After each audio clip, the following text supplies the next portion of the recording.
looking at the number of youths that are that may want or have the urge to engage in investments, are there easy pocket-friendly investments that the young people can engage themselves with, and how accessible are they?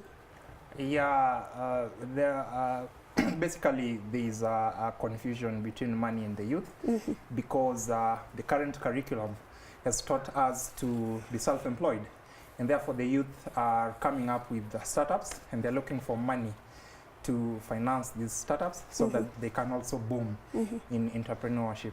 Over the last 10 years, it's been difficult because banks are realizing that a huge percentage of persons under 30 are rushing there to look for soft loans to pump into their businesses. 90% of these businesses do not go beyond 100,000 monthly turnover, and that is the minimum requirement by banks. And therefore, back in the day, venture capital was good because you'd get money from angel investors, you'd get money from people of goodwill to start your business. But today, they're shying away. They're telling the youth to use the little they have to promote their businesses. So right now, it's tough for the youth. The venture capital market is going down tremendously. All right, for one to start an investment project, rather, one of the key concerns is the capital. Now, is the government able to give young people this capital to start these particular projects? Yeah, the government is in a position to finance, to give the youth growth fund. It's called growth fund. But the various agencies that the government has trusted to oversee policy implementations in terms of disbursement of this fund, there is a gross misappropriation of this fund. You get that agencies that I do not wish to mention their names on air, the money gets leaked into pockets of the officials.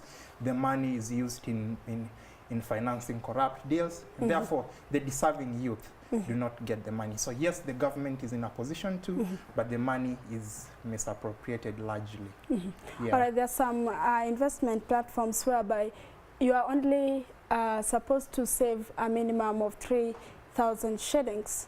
Is this pocket friendly to the young people of this nation, bearing in mind that most of them are not employed? Well, the standards of living are short. Basic commodities, the pricing is short. And therefore, money is like 3,000 shillings.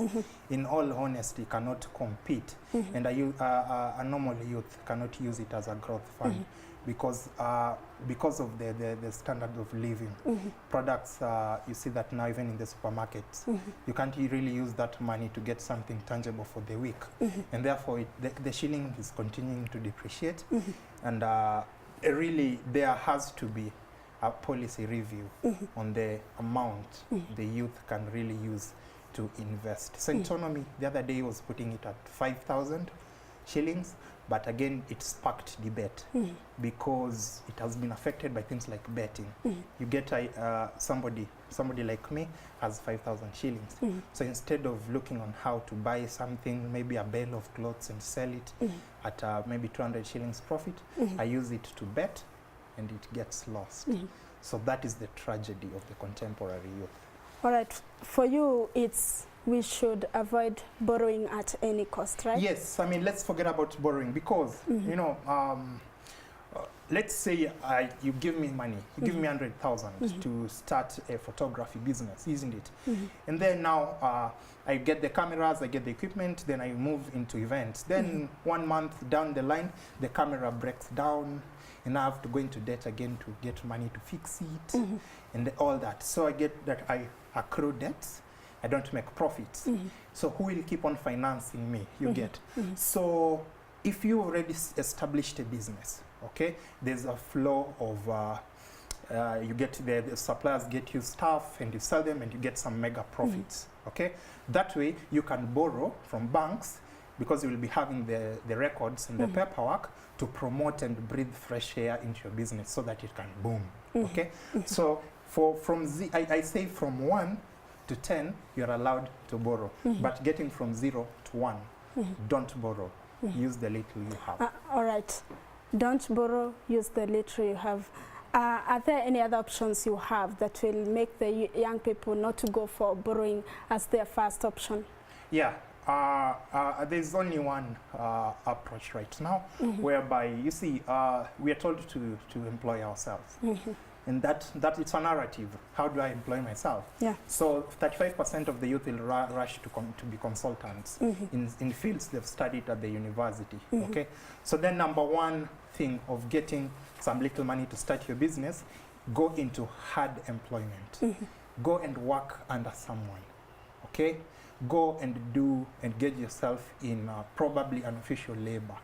Just struggle so hard to get this little money that is going to get you from 0 to 1. All right, I have this scenario where I have to like give my products to a higher demand that I have been doing before. And the only option there is borrowing. How do we deal with such? Okay, we are not completely kicking out borrowing as a growth fund measure. We are only saying that the event that you are borrowing, let's have some aspects of it very stable. Number one, make sure that you have asset. Okay, so that when you don't make profits, there's something that can act as a leverage. Okay, so when you're borrowing, make sure you have a base. Okay, when the suppliers bring you things, but you can no longer pay them because there's stagnation in your business, at least they can see that we can wait for 6 months, and then he'd be in a position to pay us. But borrowing when you have nothing, that is the analogy that truly doesn't make sense, and I'm against. Yeah. So how can young people, or what do you think the government should do to ensure that young people are involved in investments? Yeah. Well, there are a number of strategic measures, strategic interventions. One, government should review its policy and really do checks and balances on some of these agencies that are mandated to give the youth growth funds. All right, which policy? We have Uwezo. Uwezo, I think, is the leading one. Then we have AGPO, whereby the youth come in numbers, they register on an organization, then they run left, right, center and get the money. But 60% of the monies that government invests in these agencies for the youth get lost through pilferage. So by government reanalyzing and reviewing its policy and bringing in people who will really help the youth, we are still at a bad end. All right, so as we wind up, there's a young person out there, they have the idea and they have nothing, totally nothing to start, maybe a business or an investment. What would you like to tell them? Being that you are advising them not to go for loans? Well, when you say this, a young person out there who has something, a startup, if you may, I'm thinking that this startup is unique and can attract angel investors. But you know, angel investors are also tricky because you'll tell them, give me 1 million, then I'll give you an equity share, and they'll tell you, I'm giving you 1 million to start your business, but the 50% of that business will be mine. That is the disadvantage of angel investors. So let's learn how to pitch.